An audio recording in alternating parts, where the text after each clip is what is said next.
Salut les Tanuki rôlistes. Nous reprenons donc l'histoire de Chaiton Arrow, notre Dreamcatcher préféré, qui a récemment plongé dans les ombres du passé de la famille MacGuffin. Entre secrets de guerre, sectes occultes et liens familiaux sombres, Chaiton a découvert que son grand-père Bigby et Fergus MacGuffin, l'arrière-grand-père de Brody et Savannah, étaient tous deux des Code Talkers pendant la Seconde Guerre mondiale. Mais le côté obscur de la famille MacGuffin ne s'arrête pas là.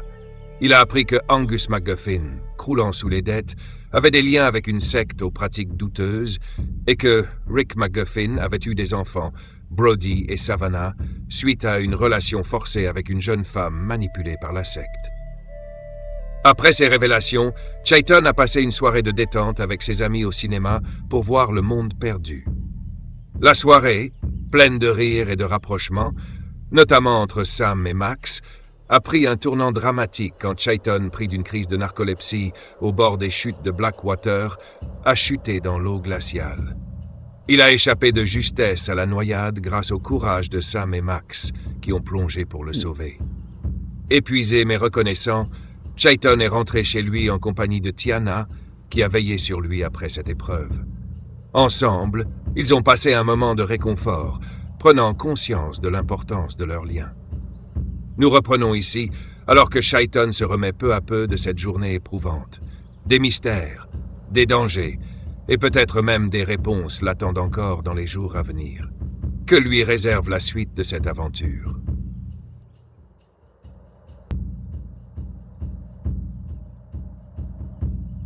Eh bien, quand le réveil matin sonne, ça coûte 7 heures, ou 7 heures, ça va très bien pour Sheldon, pas plus tôt, pas abusé. Il s'étire dans son lit et remarque que Tiana est à côté de lui, blottie. Et ça fait plaisir à Sheldon de la voir là, de voir que leur relation fonctionne très bien et s'épanouit de plus en plus. Et du coup, je pense qu'elle se réveillera aussi au bruit du réveil matin. Et du coup, on se fera un petit bisou de bon matin. Et on ira ensuite prendre le petit déjeuner avec ma petite sœur Mika et ma mère Enola. Je pense que Mika est contente de voir Tiana, qui a dormi chez nous. Je pense que ma petite sœur apprécie vraiment Tiana. Il y a une bonne dynamique entre les deux jeune femme. Et je pense que ma mère Enola aussi, elle reste quand même étonnée de se dire, putain, il y a une Toussaint qui dort sous mon toit. D'ailleurs, ça fait 2 fois. C'est la deuxième fois que Tiana dort à la maison. Jamais je pense qu'elle aurait pensé à cela possible, vu tous les bisbis qu'il y a entre nos deux familles. Mais je pense que quand même, elle aussi, elle est contente de voir que je suis épanoui dans cette relation, visiblement, et que Tiana aussi.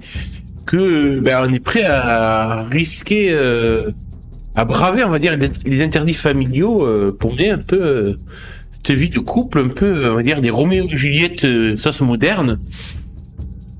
Et bon, étant donné qu'on a quand même la bénédiction par rapport à Roméo et Juliette de nos deux familles, pour le moment, ça pose pas trop de soucis.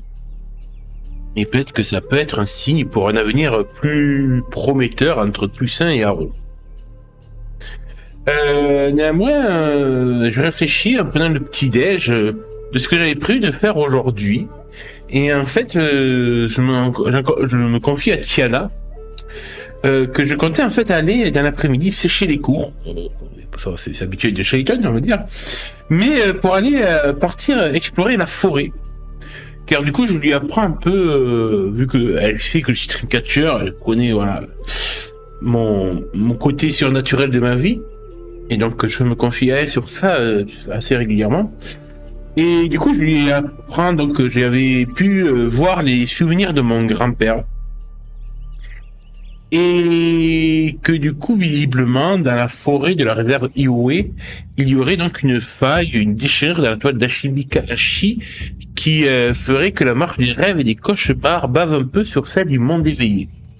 Et que j'aimerais aller à cette recherche de cette faille. Comment réagit Tiana quand je lui propose cela, sachant que hier j'ai quand même frôlé la mort de peu à cause de la noyade dans les chutes d'eau. Donc, qu'est-ce qu'elle me donne comme conseil Alors, je pense qu'elle tient assez à moi pour pas que je prenne de risques inutiles aujourd'hui.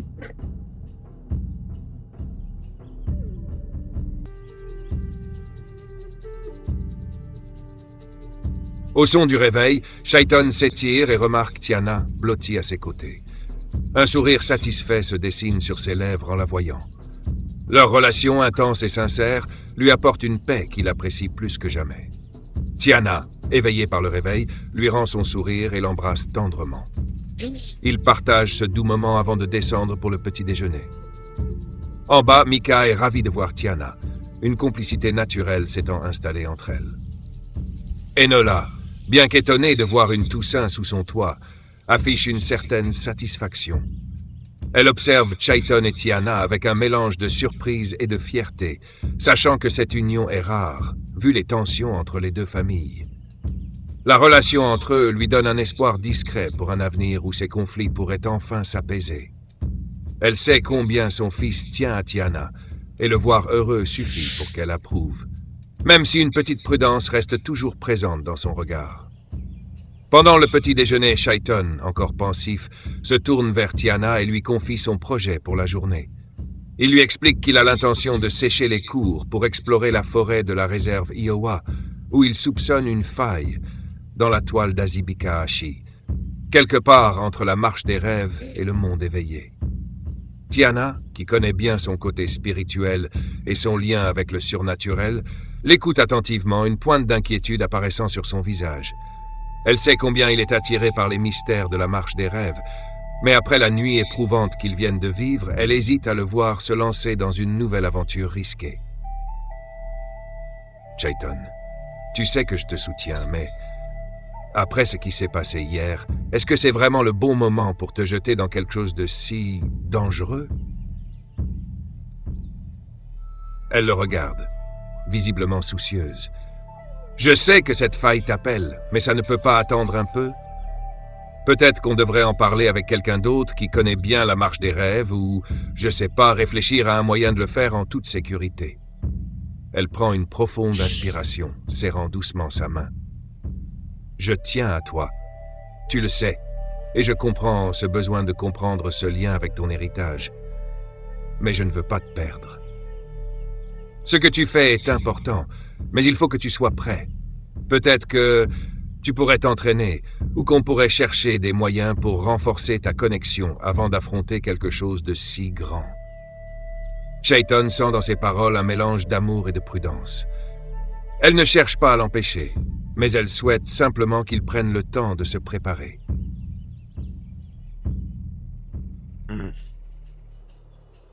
J'avoue que Tiana marque un poème.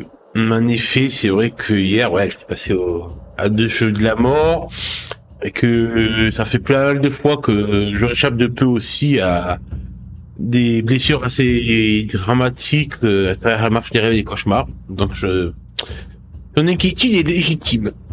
Et même si je suis une putain de tête brûlée qui rêverait de foncer dans la forêt dès ce matin, je suis content que Tiana soit un peu la voix de ma raison.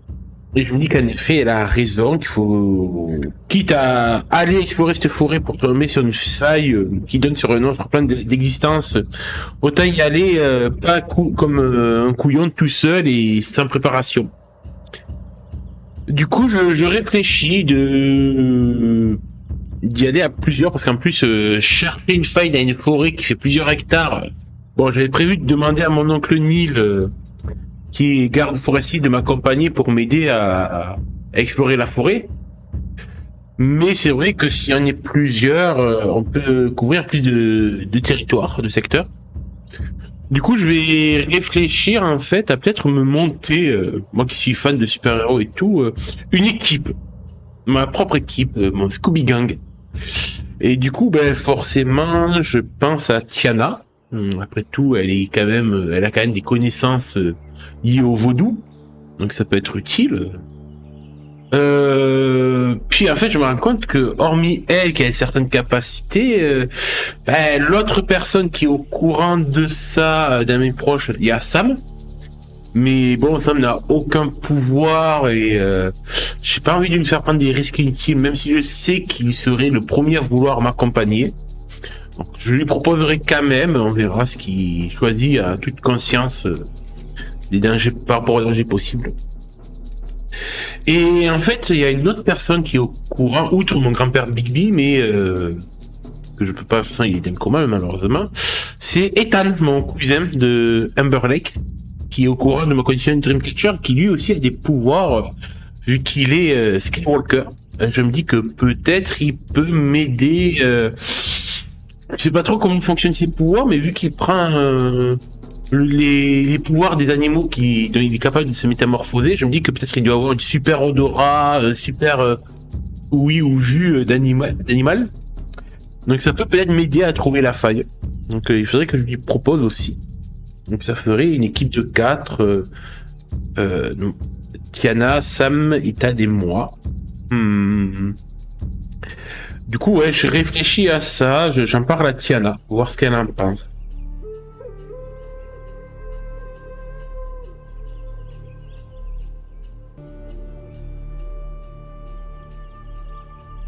Chaiton, après avoir réfléchi au conseil de Tiana, réalise qu'il est peut-être plus sage de constituer une équipe pour explorer la forêt de la réserve Yaowa en toute sécurité. Partager ce fardeau pourrait même augmenter ses chances de trouver la faille et d'être mieux préparé aux éventuels dangers. Il se tourne vers Tiana pour lui exposer son idée. « Tu as raison, Tiana.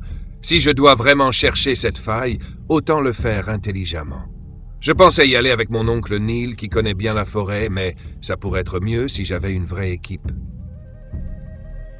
Il esquisse un sourire. Mon propre Scooby Gang, si tu veux. Tiana sourit, amusée par sa référence aux super-héros et détectives en équipe, et elle l'écoute attentivement, alors qu'il lui explique ses choix. Je pensais à toi, évidemment, parce que tu connais bien le vaudou et que j'ai confiance en toi. Puis il y a aussi Sam. Il n'a pas de pouvoir, c'est vrai, et je ne veux pas le mettre en danger, mais il sait déjà pas mal de choses, et je suis sûr qu'il serait partant si je lui en parle. Et enfin, mon cousin Ethan. Il est Skinwalker, et même si je ne sais pas trop comment ses pouvoirs fonctionnent, je me dis que ses sens pourraient nous être utiles pour repérer la faille. Tiana prend quelques secondes pour réfléchir à la composition de cette équipe et hoche la tête, l'air pensif. Ça pourrait vraiment marcher, oui. Ethan, avec ses capacités de Skinwalker, serait un atout majeur. Quant à Sam... Elle hésite un instant, puis reprend. « Je comprends tes craintes, mais tu sais comme moi qu'il voudra être là pour toi. Si on le prépare bien au risque, ça peut le rendre plus prudent et donc plus en sécurité. » Elle pose sa main sur la sienne et lui sourit. « Quant à moi, je suis évidemment partante. Si cette faille est aussi importante que tu le penses, je préfère être là pour te soutenir et m'assurer que tu restes entier. » Elle lui adresse un clin d'œil. Chaiton, encouragé par son soutien, se sent plus confiant dans ce plan. Il partage encore quelques idées, parlant de l'organisation de cette expédition et de l'équipement qu'il pourrait amener pour être bien préparé.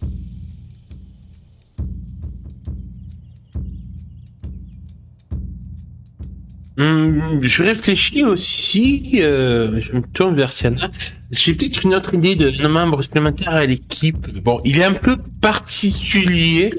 Faut que je lui demande d'abord, mais t'inquiète, je te le présenterai s'il me donne son accord. Mais pour l'instant, je préfère pas trop t'en dire plus, sinon tu vas me prendre pour un fou.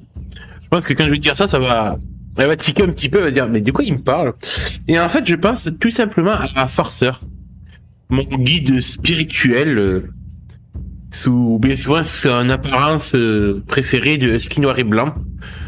Bon, même si je sais que sa véritable apparence est beaucoup plus impressionnante qu'un simple husky ou qu'un simple opossum. Il a même pris la forme d'un cheval une fois. Mais voilà, je sais à quoi ressemble sa vraie forme dans le monde des cauchemars et tout, et je me dis que c'est peut-être le mieux placé en fait pour savoir comment réagir face à une faille entre les deux mondes dans la toile d'Ashibakashi.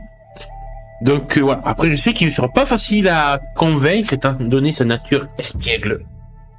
Mais en lui proposant la chose comme une sorte de challenge et tout, en lui disant en plus que j'aurais une équipe et tout, je pense que ça peut titiller sa curiosité et lui donner envie de m'accompagner. Bon, il va falloir aussi que j'explique aux autres qu'on va être accompagné d'un husky capable de parler avec des pouvoirs assez impressionnants. Ça va être assez rigolo, on va dire, de leur amener la chose. Même limite quand même plus gênant qu'autre chose, mais bon. Je pense à Farceur, ouais, pour rejoindre l'équipe. Mais voilà, néanmoins, je pense que pour l'instant, je garde ça en tête. J'évoque lui sur la chose de Tiana sans lui dire plus. Et du coup, en fait, je lui propose, alors qu'on finit de prendre le petit déjeuner, qu'on va s'habiller, qu'on aille au lycée, passer une journée tranquille.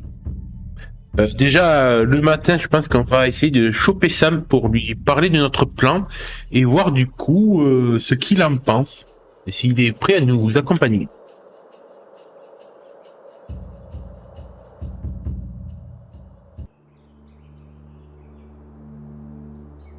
Chaiton, réfléchissant à ses options, évoque un membre d'équipe potentiel un peu spécial.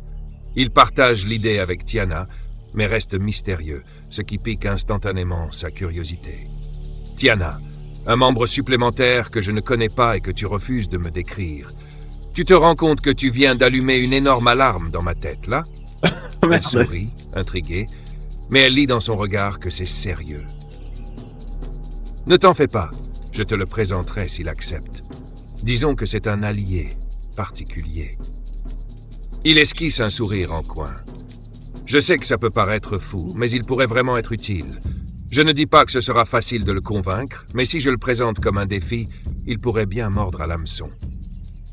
Il pense à Farceur, son guide spirituel espiègle, qui a souvent pris l'apparence d'un husky, mais dont la vraie forme, bien plus impressionnante et mystérieuse, l'a accompagné dans plusieurs de ses traversées dans la marche des rêves. Il sait que Farceur serait probablement curieux et qu'il connaît beaucoup de secrets de la marche.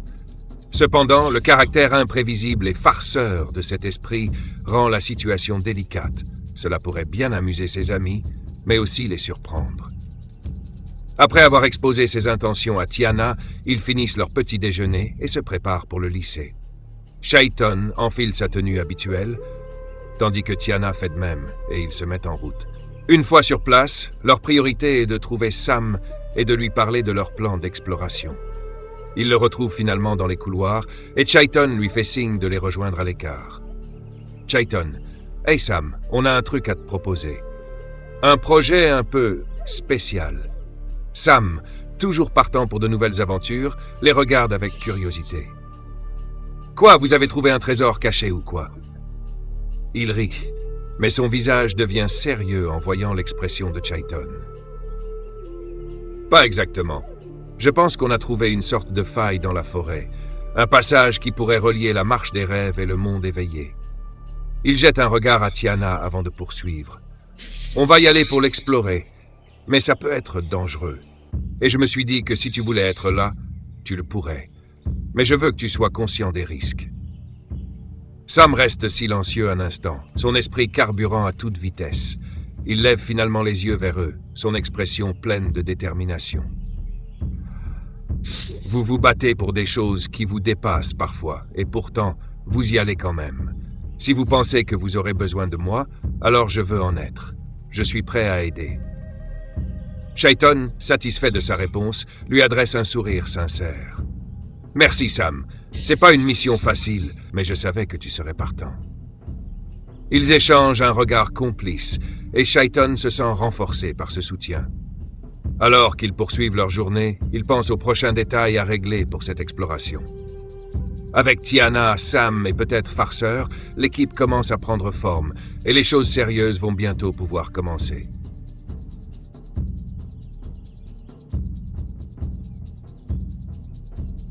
Du coup, je pense que on continuera de parler de ça avec Sam et Tiana. Je pense que du coup, on réfléchit aussi à quand partir en expédition dans la forêt. Je pense que tous les deux vont me dire quand même d'attendre au moins dimanche qui arrive, d'attendre au moins le match contre les Raptors. histoire que je me focus sur ça déjà, parce qu'ils sont soucieux quand même de mon bien-être et de ma santé. Ils veulent quand même que je me pose un petit peu après tout ce qui m'est arrivé, puis surtout par rapport à hier soir et ma chute dans la chute d'eau. Ça fait un jeu de mots. Mais voilà, du coup, il me conseille d'attendre sûrement dimanche, ce que j'accepte. Néanmoins, je proposerais quand même à Tiana que cet après-midi, on sèche quand même un peu les cours, profiter des études libres qu'on pourra sauter, mais pour aller à Amber Lake, donc avec deux objectifs, donc aller voir mon grand-père, comment il va, s'il est toujours dans le coma, et aussi aller voir mon cousin Ethan pour du coup lui proposer notre petit plan d'action et de rejoindre notre team, notre équipe. Et c'est vrai qu'en fait, je réfléchis, je me dis que je suis vraiment en train de faire un Scooby Gang parce que si Farceur accepte de nous rejoindre sous sa forme de ski, c'est clairement notre mascotte Scooby-Doo qui sera là. Donc ça me fait un peu rire. Mais voilà, du coup, je pense que la journée au lycée, du moins la matinée, va bien se passer. Je pense que de base, de toute façon, avec Tiana, on essaye de fuir le plus possible le duo de MacGuffin. On n'a pas envie de croiser Brody et Savannah et de nous faire repiéger par leur aura de séduction. Du coup, on essaie de passer le plus possible une matinée tranquille et attendre en fait l'après-midi pour partir avec ma motocross à Amber Lake en séchant les cours.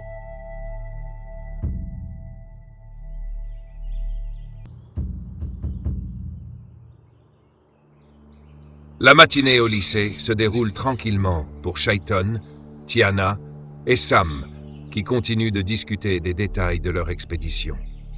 Comme il le lui suggère, Chayton accepte de reporter l'exploration de la faille jusqu'au dimanche, après le match contre les Raptors. Ses amis, soucieux de son bien-être, insistent pour qu'il prenne un peu de repos et se concentre sur le match avant de se lancer dans une nouvelle aventure potentiellement dangereuse. Chayton, bien que toujours pressé de résoudre les mystères de la forêt, se rend compte que cette attente lui fera probablement du bien. Entre deux discussions sur la stratégie de leur expédition, Chayton propose à Tiana de profiter de leur temps d'études libres cet après-midi pour filer à Amber Lake. Il souhaite vérifier l'état de son grand-père, Big B, toujours plongé dans le coma, et aussi en profiter pour rencontrer son cousin Ethan. Ce dernier pourrait bien compléter leur équipe grâce à ses capacités de skinwalker, un atout précieux pour traquer une faille dans la forêt. Pendant la matinée, Chayton et Tiana prennent soin d'éviter Brody et Savannah, les jumeaux MacGuffin, toujours inquiets de leur étrange influence. L'expérience troublante de la veille est encore fraîche dans leur esprit, et ils préfèrent garder leur esprit libre de toute distraction. Ensemble, ils échangent des rires discrets à propos de la possibilité d'un Scooby Gang dont Farceur, s'il accepte, serait la mascotte idéale. Imaginez l'esprit espiègle dans le rôle de Scooby-Doo, les fait sourire, et Chayton commence à voir cette équipe comme une vraie force face aux mystères qui l'attendent. Lorsque l'après-midi arrive, Chayton et Tiana montent sur la motocross de Chayton, prêts à braver les routes vers Amber Lake. La route est dégagée, et l'air frais du trajet les revigore. Arrivé à l'hôpital, il se dirige d'abord vers la chambre de Big B, où Chayton espère voir une amélioration, même minime, dans l'état de son grand-père. Alors, juste avant ça, en fait, je pense quand même aussi que j'aurais appelé mon oncle Neil depuis une cabine téléphonique, par exemple, qu'on est en 97, il n'y a pas de portable, la bonne vieille cabine téléphonique. Je vais appeler mon oncle Neil pour le prévenir qu'en fait dimanche avec un groupe de copains j'aimerais bien leur montrer en fait la forêt de la réserve Iwuri et du coup s'il veut bien un peu nous servir de guide pour pas qu'on se paume parce qu'une bande d'ados bon il doit sûrement se douter que voilà on n'est pas les plus futés en orientation voilà, je lui demande s'il veut juste servir de babysitter de manière gentillette pour du coup nous accompagner à une expédition dans la forêt dimanche après-midi. coup, voilà, j'attends en fait sa réponse alors que je l'appelle.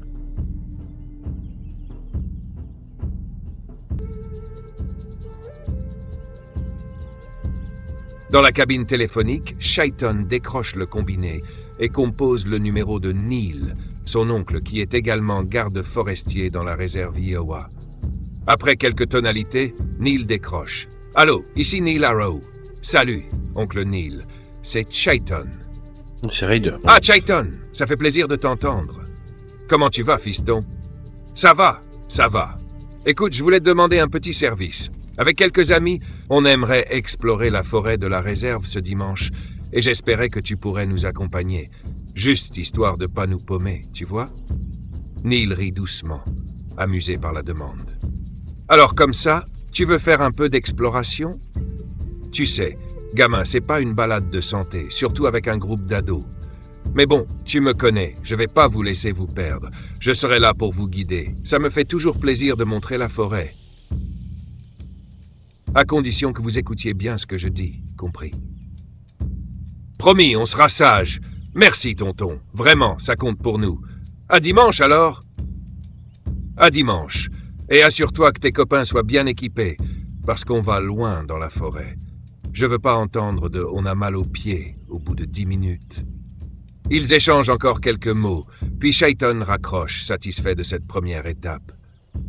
La présence de Neil apportera un certain équilibre à leur équipe, une sécurité supplémentaire pour cette expédition à la recherche de la faille.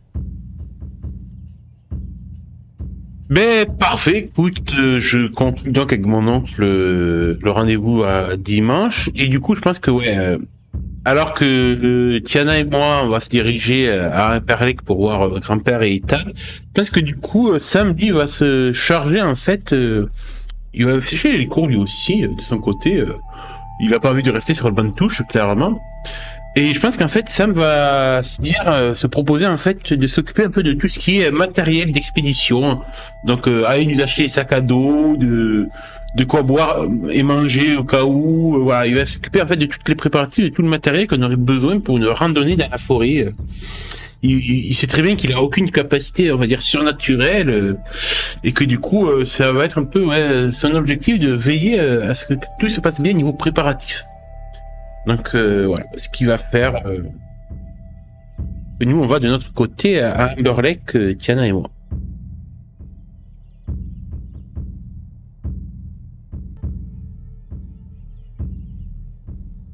Sam, déterminé à apporter sa contribution à l'expédition malgré l'absence de capacités surnaturelles, prend volontiers en charge la préparation du matériel. Avant de se quitter, il rassure Chayton et Tiana. Je m'occupe de tout le matos. Vous inquiétez pas, je vais nous dégoter des sacs à dos, des bouteilles d'eau, des snacks et tout ce qu'il faut pour qu'on soit bien équipés. Je veux que ce soit nickel pour dimanche, alors vous pourrez compter sur moi. Chayton lui adresse un sourire reconnaissant.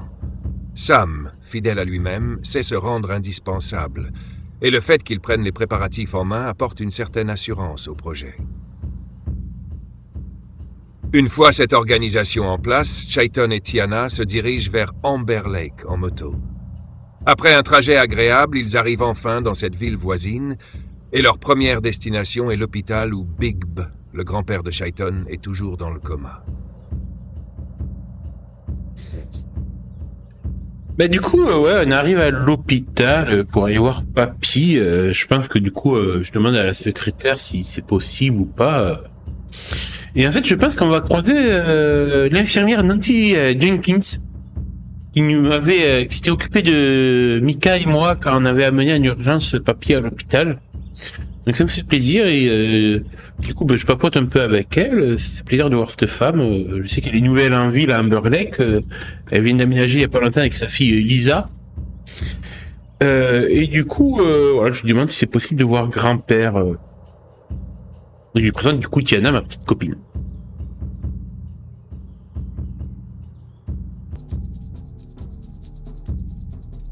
À l'hôpital, Chayton et Tiana se dirigent vers l'accueil et demandent s'ils peuvent rendre visite à Big B. La réceptionniste leur indique gentiment où se rendre. Et c'est alors qu'ils croisent Nancy Jenkins, L'infirmière qui s'était occupée de Chayton et de Mika lors de l'admission en urgence de son grand-père. Chayton, content de la revoir, engage la conversation avec elle. « Oh, bonjour, Madame Jenkins. Ça fait plaisir de vous revoir. Je suis venu avec Tiana, ma copine, pour voir mon grand-père. J'espère que c'est possible. » Nancy sourit chaleureusement en voyant Chayton, ravie de voir qu'il a des visiteurs qui tiennent autant à Bigby. Elle salue Tiana avec un sourire bienveillant. « Bonjour, Chayton. Bonjour, Tiana. Oui, bien sûr, c'est possible. C'est vraiment important pour lui d'avoir des visites, même si son état n'a pas beaucoup changé. Je vais vous conduire jusqu'à sa chambre. » Elle les guide à travers les couloirs de l'hôpital, échangeant quelques mots avec eux en chemin. Ma fille, Lisa, m'a beaucoup parlé de ses premiers jours ici. Elle m'a dit qu'elle aimerait bien rencontrer des gens de son âge. Alors ça me fait plaisir de voir que vous aussi, vous êtes impliqués dans cette ville. Elle leur adresse un sourire encourageant. Et j'espère de tout cœur que la présence de vos proches aidera un peu votre grand-père. Ils arrivent finalement devant la chambre de Bigby et Nancy leur laisse quelques instants d'intimité, leur assurant qu'ils peuvent rester autant qu'ils le souhaitent. Du coup, j'entre délicatement dans la chambre de Bigby avec Tiana à mes côtés. Et du coup, on va s'asseoir à côté du lit de mon grand-père, qui du coup visiblement est toujours plongé dans le coma, si j'ai bien compris, Madame Jenkins. Donc, je pense qu'on va rester une bonne demi-heure en silence à côté de mon grand-père. Décris-moi un peu la scène, décris-moi dans quel état est papy, tout ce qu'il y a autour de lui, la chambre d'hôpital, le matériel qui le maintient encore en vie, parce que il est dans le coma. Donc décris-moi un petit peu cette ambiance qui est un peu lourde quand même.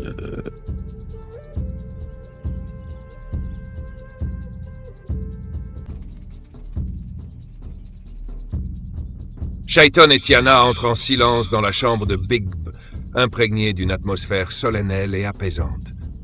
La pièce est modeste, typique des chambres d'hôpital, mur d'un blanc doux, une fenêtre laissant entrer une lumière tamisée et une chaise à côté du lit pour les visiteurs. Le lit d'hôpital au centre de la pièce semble un peu trop grand pour la figure imposante qu'a toujours représentée Bigby. Bigby repose là, immobile, plongé dans un sommeil profond. Ses traits autrefois marqués par la force et la sagesse sont aujourd'hui adoucis par la quiétude du coma.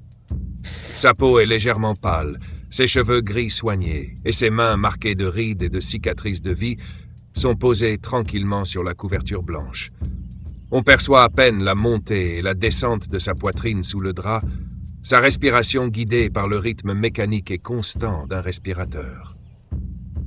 À côté du lit, plusieurs machines émettent de faibles bips réguliers, témoins de son état vital. Un moniteur affiche des données sur ses constantes, tandis qu'une perfusion est reliée à son bras.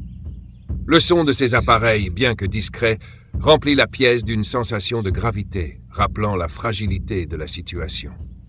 Chayton et Tiana s'installent sur les chaises à côté du lit, laissant le silence s'installer. Chayton observe son grand-père avec une émotion intense, mêlée d'inquiétude et de nostalgie. Lui qui avait toujours vu Bigby comme une figure inébranlable, une force de la nature, se trouve face à sa vulnérabilité pour la première fois. Tiana pose doucement une main sur celle de Chayton, lui offrant un soutien silencieux. Ils restent ainsi pendant un long moment, le bruit des machines devenant presque un fond sonore apaisant.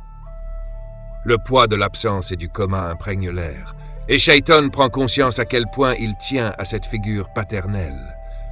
Cet homme qui l'a toujours guidé et qui lui manque cruellement dans les épreuves actuelles.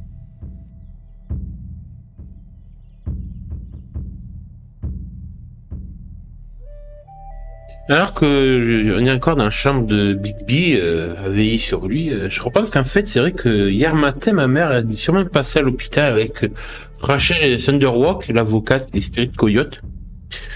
Donc je me demande d'ailleurs, parce que c'est vrai que j'ai pas pensé à ma mère, comment ça s'était passé, vu tout ce que j'ai vécu la veille, ça m'est sorti un peu de la tête, donc il faudra que je pense à redemander à ma mère comment ça s'est passé avec Rachel.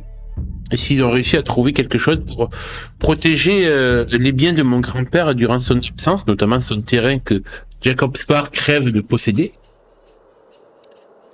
Et du coup, après avoir rendu visite à Papy, je proposerai à Tiana donc de se rendre en fait au lycée d'Amber Lake pour essayer de choper mon cousin Ethan.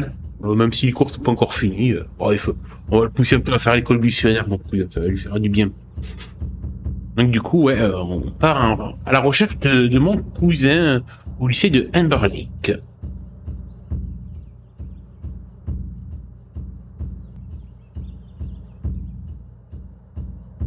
Après un moment de recueillement dans la chambre de Big B, Chayton se rappelle que sa mère, Enola, a dû se rendre à l'hôpital la veille avec Rachel Sanderwork, l'avocate des Spirits Coyotes, pour protéger les biens de son grand-père face aux ambitions de Jacob Spark.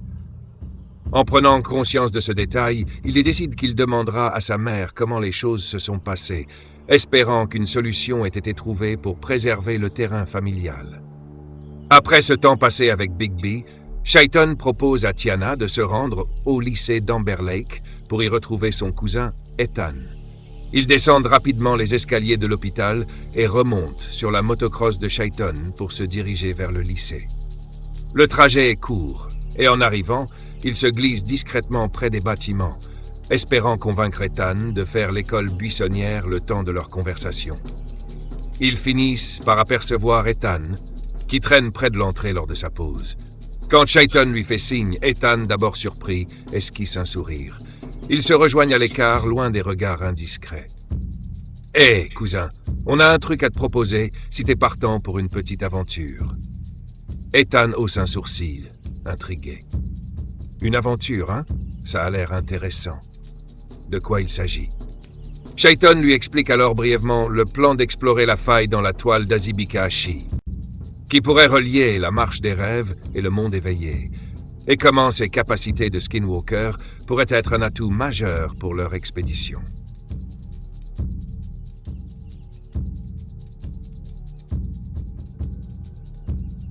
Du coup, je vais expliquer à Ethan tout ce que j'ai en tête, sans détour. Je pense qu'au début, il va être assez sceptique, surtout d'en parler en fait à côté de Tiana. Mais je vais le rassurer en disant que voilà, c'est ma petite amie, je lui ai parlé de lui, que du coup je me suis permis de parler de ses talents de Skinwalker. Du coup, comment réagit Ethan? Parce que c'est vrai que c'était un peu un secret entre lui et moi. Mais voilà, j'essaie vraiment de le mettre en confiance, disant que Tiana, elle aussi, a certaines capacités liées au vaudou. Donc elle peut comprendre un petit peu ce que Ethan vit en tant que Skinwalker, le fait d'avoir un secret et des pouvoirs. Donc voilà, j'essaye d'amener ça en douceur pour pas le braquer et qu'il accepte de nous suivre, parce que c'est vrai que c'est un garçon qui est assez discret et tout, qui est assez solitaire, et du coup j'attends de voir comment il réagit à ma proposition.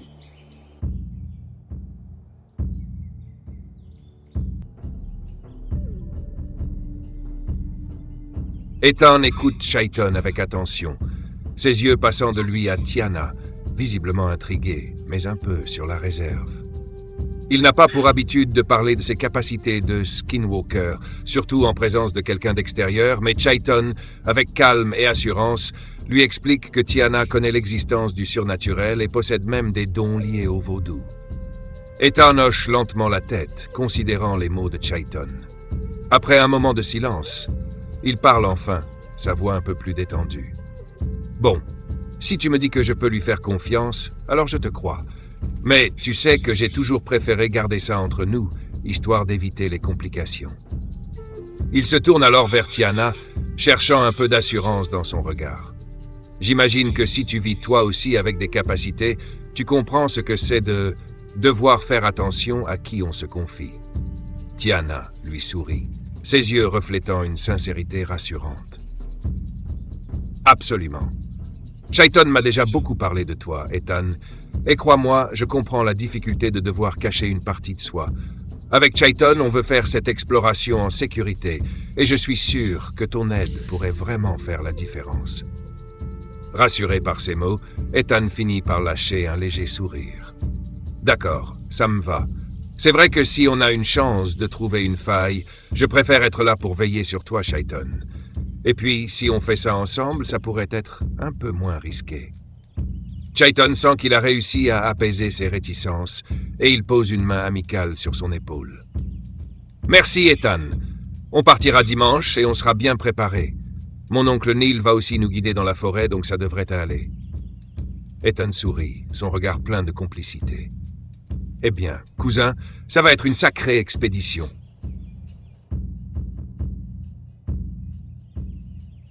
Du coup, j'explique aussi à mon cousin pour finir de le convaincre que on va partir en expédition avec mon oncle Neil. Donc, je pense que du coup, ça va lui faire plaisir aussi parce que c'est vrai qu'il n'a pas trop l'occasion de voir Neil parce que du coup, techniquement, Neil Ryder, mon oncle du côté de ma mère, il fait pas forcément partie de la famille de Ethan, hein, c'est mon oncle à moi, pas le sien. Mais du coup, ouais, il apprécie, je pense, toujours cet homme qui est proche de la nature. Donc ça, je pense que ça va l'intéresser de le rencontrer. Et puis aussi, je lui évoque quand même que mes soupçons par rapport à la faille des marches des rêves et des cauchemars. Car du coup, j'ai commencé à découvrir qu'il y avait une nouvelle drogue qui circulait dans le district, donc le quartier favorisé de la réserve Iowe, où on a grandi, lui et moi, à la base, à l'origine. Et que je soupçonne en fait que ces cristaux de meth ont été imprégnés d'énergie issue de la marche des rêves et des cauchemars. Je pense que du coup, ça va d'autant plus le motiver à essayer de trouver cette faille. Le fait que voilà, ça a une influence directe, un impact direct sur notre ancien quartier d'enfance. Donc, je pense que ça va finir de le motiver. Je lui dirai aussi que il y a Sam dans l'équation, dans l'équipe, que c'est juste un humain normal qui a aucun pouvoir, ce que je sache. Et voilà, c'est un allié de confiance en qui je suis prêt à mettre ma vie entre ses mains. Et voilà. Et du coup, je pense que quand même intrigué, Ethan et Tiana à la fois vont se demander mutuellement, de montrer un peu un exemple de leur capacité surnaturelle.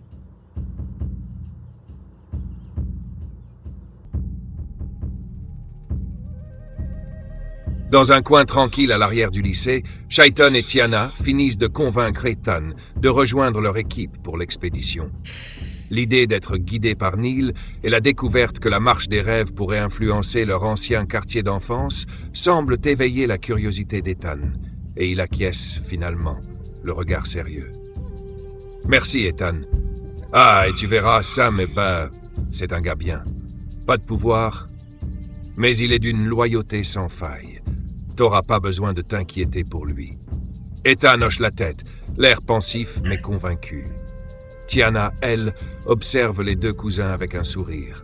Alors que la conversation se calme, elle propose soudain avec un regard espiègle. Bon, déjà que j'ai entendu parler des dons de chacun, mais et si vous me montriez un peu de quoi vous êtes capable? Ethan et Shaiton échangent un regard et Shaiton commence à protester. T'es sérieuse, Tiana? Là comme ça? Eh bien, pourquoi pas? Si on doit travailler ensemble, autant qu'on sache à quoi s'attendre, non? Elle sort alors de sa poche un objet inattendu, une petite poupée vaudou, et Shaiton, interloqué, reconnaît immédiatement son visage stylisé sur la poupée. Avec un sourire amusé, Tiana sort une fine aiguille de son sac. Attends, c'est quoi ça? Ma tête? Ma mère a confectionné cette poupée, et crois-moi, c'est pour ton bien. Elle lui adresse un clin d'œil malicieux. Avant que Shaiton ait le temps de protester, elle plante l'aiguille délicatement dans la poupée, d'abord au niveau du bras. Shaiton ressent aussitôt une légère piqûre dans son propre bras et sursaute. Aïe! Hé! Mais ça pique! Tiana sourit, amusée, et continue en plantant doucement l'aiguille dans différents endroits de la poupée, provoquant chaque fois des sursauts chez Shaiton. Ethan, lui, regarde la scène avec des yeux ronds, fascinés et impressionnés. Tiana, c'est pour toutes les fois où tu as pris des risques sans réfléchir, Shaiton Arrow. Ça te rappelle qu'il y a toujours des conséquences. Chayton, piqué dans tous les sens, grimace de douleur tout en essayant de garder son calme. Il se tourne vers Ethan qui éclate de rire. Bon, eh bien, je dois dire... Impressionnant, Tiana. La magie vaudou, c'est du sérieux. Ouais, eh bien, à ton tour, cousin. Montre-lui ce dont un skinwalker est capable. Ethan, prenant soin de vérifier qu'ils sont seuls, ferme les yeux, se concentrant intensément. En quelques secondes, son corps commence à se transformer. Ses vêtements glissent de ses épaules et son corps se couvre d'une épaisse fourrure rousse alors qu'il se métamorphose en un renard. Chayton et Tiana observent, fascinés, tandis que le petit renard roux s'approche de Tiana, reniflant sa main avant de faire un tour autour d'elle, la queue battant légèrement. Tiana. Waouh, c'est incroyable. Elle sourit, visiblement émerveillée. Le renard s'assoit, observant les deux jeunes, avant qu'Ethan ne décide de reprendre forme humaine. Lorsqu'il redevient lui-même, Chayton réagit immédiatement en se tournant pour ne pas regarder. Car son cousin, ayant laissé ses vêtements tomber lors de la transformation, est désormais nu. « Ah, Tiana, regarde ailleurs. Je veux pas que tu... » Mais Tiana, espiègle, jette un coup d'œil curieux et lâche un commentaire qui fait rougir les deux cousins. Eh bien, dans la famille Arrow, on dirait que vous êtes bien lotis. Ah ouais? Elle rit doucement, amusée, tandis qu'Ethan s'empresse de ramasser son pantalon. Ethan, embarrassé, attrape ses vêtements à la hâte en rougissant. Ethan, sérieusement? Il enfile rapidement son slip et son pantalon, tandis que Chayton, tout aussi rouge, secoue la tête. « Tiens, calme-toi, hein. C'est ma copine, après tout. Elle n'a pas besoin de 2 Arrows dans sa vie. » Les trois échangent un rire léger et l'atmosphère teintée d'humour et de complicité semble cimenter davantage leur petite équipe.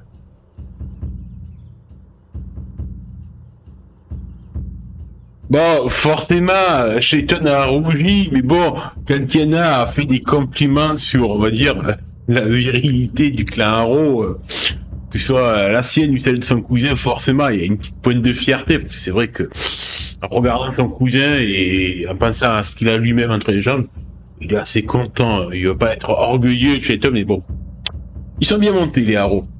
Néanmoins, après ce petit moment, en fait, je préviens du coup mon cousin donc de notre réflexion de dimanche, et en fait, je lui propose, s'il est d'accord, en fait, s'il arrive à négocier avec son propre père Nayati, qu'il vienne carrément passer tout le week-end à la maison, à Blackwater, chez moi, parce que vu que ça me ferait plaisir en fait qu'il assiste aussi à samedi au match que j'ai contre les Raptors.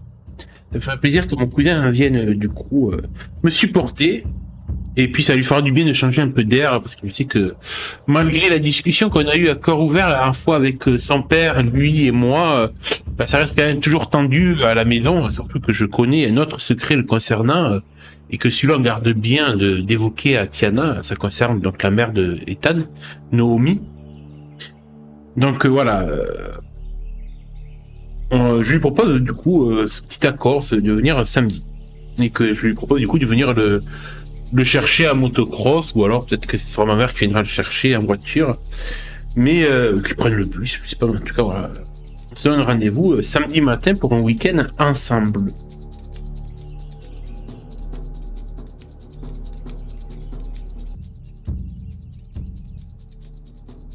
Chayton, après le moment de complicité et de démonstration de pouvoir, se tourne vers Ethan, encore un peu rouge des commentaires de Tiana, et lui propose de venir passer le week-end à Blackwater. Il lui explique à quel point il serait content de la voir pour le match de samedi contre les Raptors, et lui propose même de venir le chercher en motocross ou d'organiser un transport, selon ce qu'il arrange. « Ça me ferait vraiment plaisir de te voir là, Ethan. Je sais que ça te changerait aussi un peu les idées. Et puis, t'as besoin d'un break de l'ambiance tendue avec ton père, non? Je sais que c'est pas simple, même après la dernière fois. » Ethan réfléchit un instant, son visage s'adoucissant. Le soutien de son cousin est une bouffée d'air frais dans ses relations souvent compliquées avec son père, Nayati. Ouais, tu sais quoi? Ça me dit bien. Je vais essayer de convaincre mon père. Et si je réussis, je viendrai sans problème. Pour le transport, t'embête pas, je trouverai un moyen de venir jusqu'à Blackwater. Et sinon, je te fais signe. Mais ça me ferait plaisir de te voir en action contre les Raptors.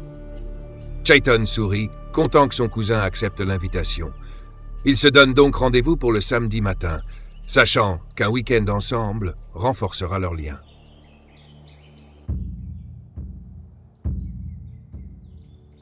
Bah écoute, une fois qu'on a tout ça avec Ethan, on va le laisser tranquille à Amber Lake pour rentrer, Tiana et moi, sur la motocross jusqu'à Blackwater.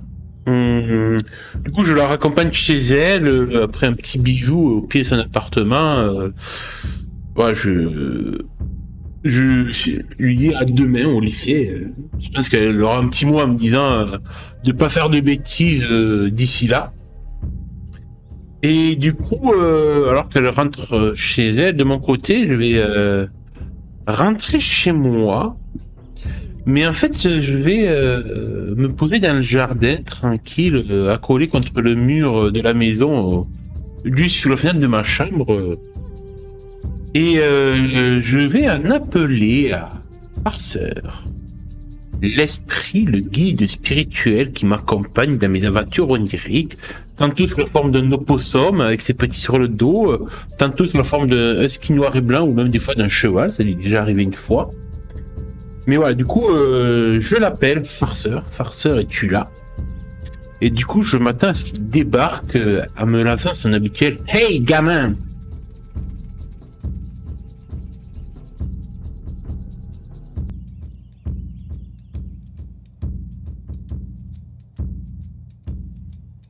Après avoir raccompagné Tiana à son appartement et échangé un doux baiser, Chayton remonte sur sa motocross et retourne chez lui à Blackwater.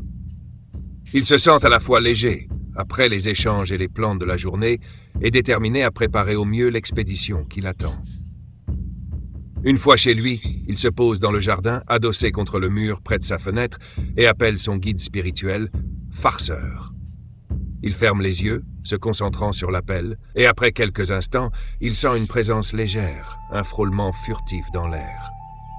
Farceur apparaît enfin sous sa forme préférée de husky noir et blanc. Ses yeux pétillent d'espièglerie et il avance d'un pas nonchalant, un sourire moqueur aux lèvres. « Eh bien, gamin, tu m'as appelé? T'as besoin de moi pour une de tes folies encore ?» Chayton sourit, s'habituant à la taquinerie constante de son guide. « Ouais, t'as deviné. On prépare une expédition dimanche et on aura peut-être besoin de tes talents. Il y a une faille dans la toile d'Azibikashi quelque part dans la forêt et je pense que t'en sais un peu plus que moi sur ces trucs-là, non ?»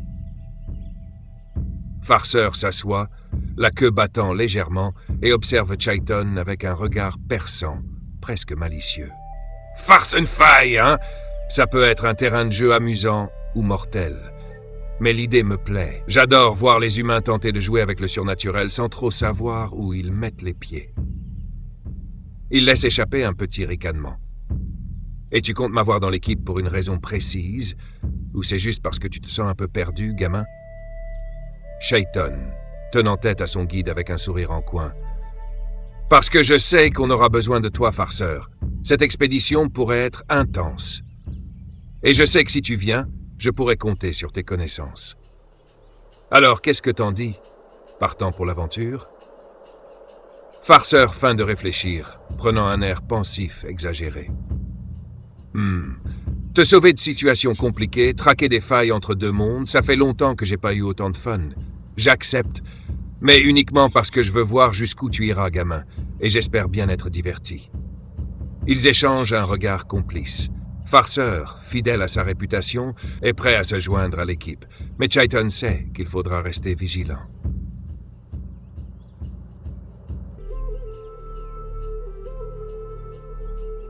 Du coup, j'explique un peu à Farceur tout ce que j'ai prévu et du coup que j'ai constitué une équipe. Du coup, je lui présente les différents membres de mon Scooby Gang. Donc, Tiana et ses pouvoirs vaudou, Ethan, mon cousin avec ses pouvoirs de skinwalker, et Sam, un simple humain mais qui a une loyauté à toute épreuve me concernant. Et du coup, lui, Farceur, qui sera un peu la mascotte du groupe. Donc j'attends de voir comment réagit un peu à la présentation de mon équipe, parce que je suis sûr que tout cela va l'intriguer.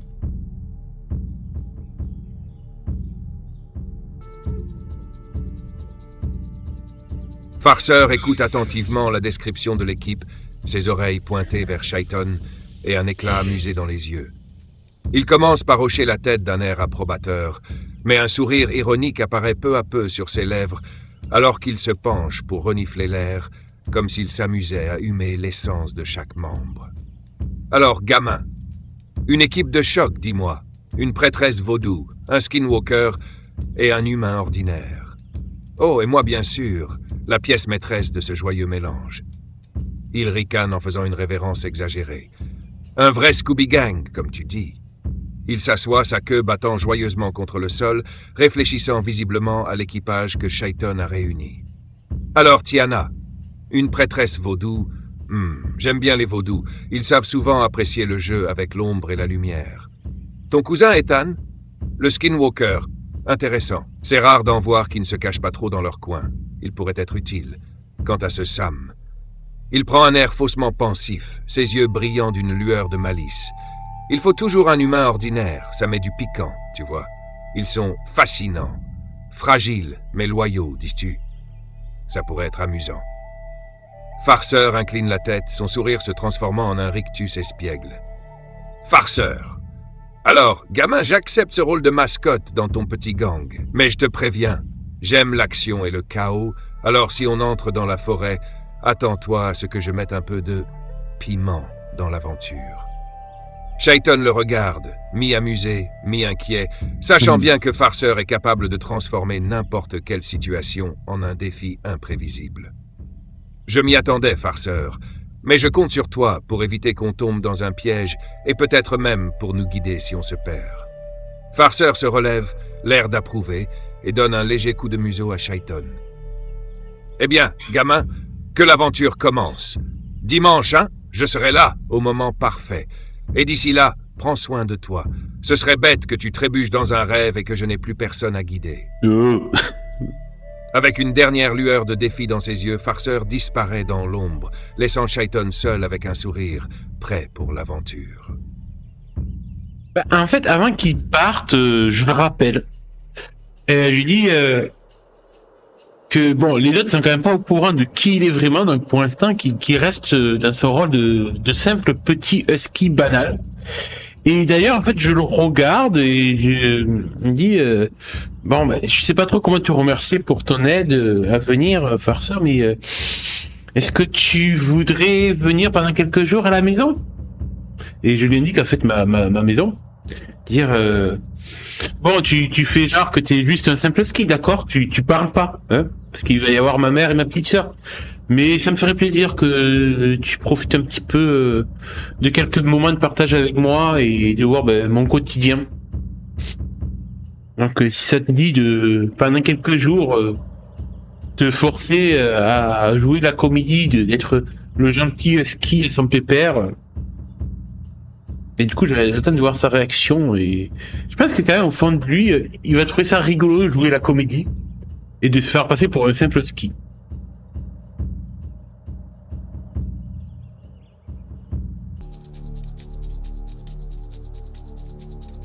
Farceur, déjà en train de disparaître, s'arrête brusquement lorsque Shaiton l'interpelle. Il se retourne, ses yeux pétillants de malice et de curiosité, et écoute la proposition de Shaiton. L'idée de jouer le rôle d'un simple husky semble immédiatement éveiller son intérêt. « Oh, tu veux que je sois toi ton gentil toutou? Avec collier et gamelle, peut-être ?» Il laisse échapper un ricanement, mais un sourire amusé étire ses lèvres. Je dois dire que l'idée a un certain charme. Les humains ont tendance à ignorer ce qu'ils pensent être banal, et se faire passer pour le gentil husky peut offrir quelques opportunités divertissantes.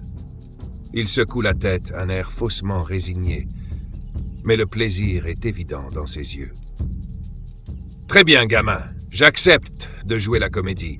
Je vais me faire passer pour un bon toutou bien sage, mais uniquement parce que ça m'amuse. Et tu peux compter sur moi pour ne pas parler devant ta mère et ta sœur. » Puis, comme pour tester son rôle, il s'assied de manière docile, levant une patte pour que Shaiton la serre comme un propriétaire fier de son chien bien dressé. « Alors, patron, on commence quand ce petit spectacle de vie de famille ?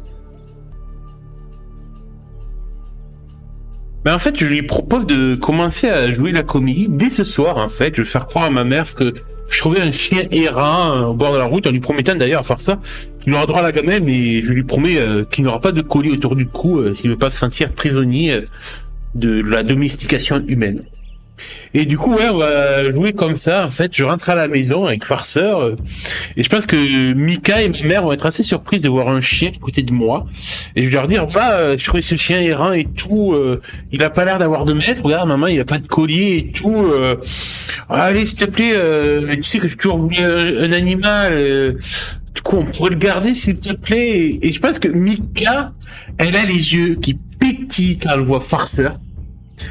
Et du coup, je pense qu'elle va être la première à dire allez maman, on peut garder le chien s'il te plaît. Et je pense que du coup, ma mère va se retrouver devant ses deux enfants qui aillent d'impatience de voir le fait d'avoir un chien à la maison. Et je pense qu'elle va quand même céder un peu au début de ça. Oui, mais non, mais vous comprenez, un chien c'est beaucoup de responsabilités et tout. Et je pense qu'elle va finir par céder quand même parce qu'elle est elle le trouve mignon, parce que c'est vrai que ça reste un beau husky noir et blanc avec des beaux yeux bleus. Puis en plus, je pense que Farceur fera gercer la petite tête de chien triste et malheureux, sans famille, qui fera craquer ma mère. Et du coup, elle acceptera que j'ai un chien.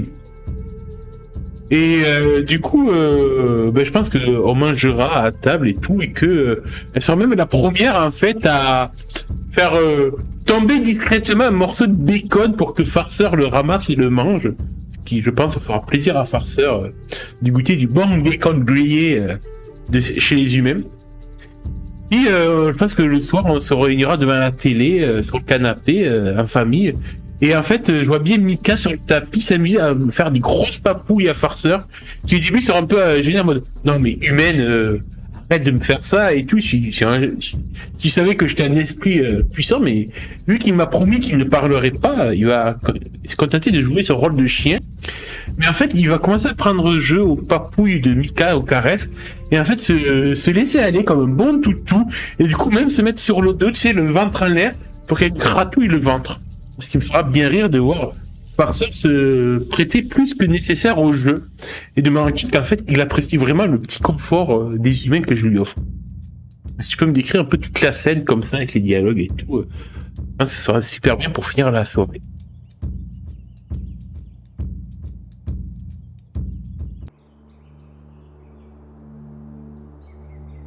Chayton rentre à la maison, Farceur trottinant docilement à ses côtés. Il prend une profonde inspiration avant de pousser la porte, prêt à jouer le rôle du fils qui vient de recueillir un chien errant. « Maman, Mika, regardez ce que j'ai trouvé près de la route. » Il prend une expression innocente et un peu suppliée. Un chien errant, sans collier. Il a l'air seul et affamé. On pourrait le garder, non? Je te promets de m'en occuper. Mika accourt, ses yeux brillants d'excitation en voyant Farceur, un magnifique husky noir et blanc, aux yeux bleus perçants qui lui donnent une allure mystérieuse. « Oh maman, s'il te plaît, on peut le garder? Il est tellement beau, regarde ses yeux. Allez maman. » Enola, qui était en train de préparer le dîner, s'arrête, les bras croisés, prenant un air sceptique en examinant le nouveau venu. « Un chien, Chayton. Tu sais qu'avoir un animal, c'est beaucoup de responsabilités.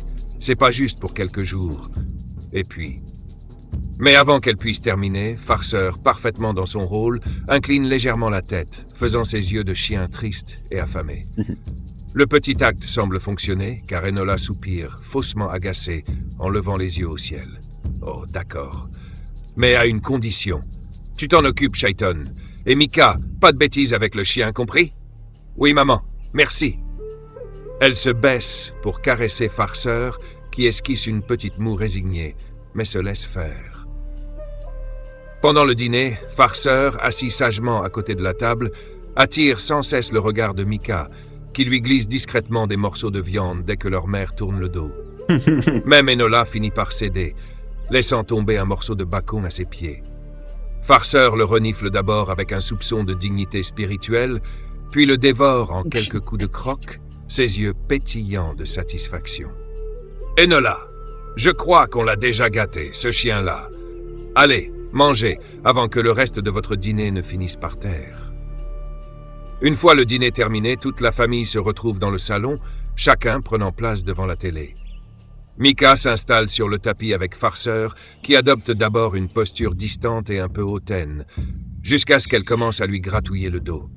Résistant d'abord, il finit par s'abandonner, roulant sur le dos, offrant son ventre à Mika, qui, ravi, continue à le papouiller.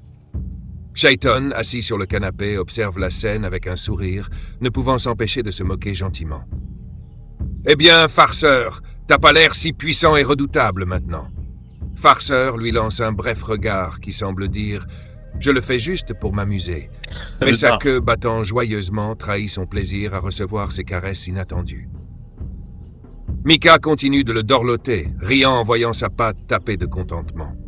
« Oh, regarde Chayton, il adore ça, je crois qu'il est bien chez nous. » Enola, attendrie malgré elle, observe son fils et sa fille heureux autour du chien. « Bon, tu l'as trouvé, tu t'en occupes. Mais je dois dire, ce chien, il a quelque chose, comme s'il nous observait avec plus de conscience. Étrange, non ?» Chayton esquisse un sourire en coin, évitant de trop en dire. « Ouais, un husky bien spécial, mais je te promets, maman, il est parfait pour nous. » Farceur, visiblement ravi de l'attention et du confort de cette soirée humaine, accepte son rôle avec délice, s'enroulant finalement en boule contre Mika dans une comédie parfaite de l'adorable toutou bien élevé. Eh bien, je pense que sur cette petite scène familiale, nous allons conclure ce chapitre de ce soir. Et je vous dis, amis Tanuki Rollistes, à la prochaine pour la suite des aventures de Chayton et de son nouveau Scooby Gang.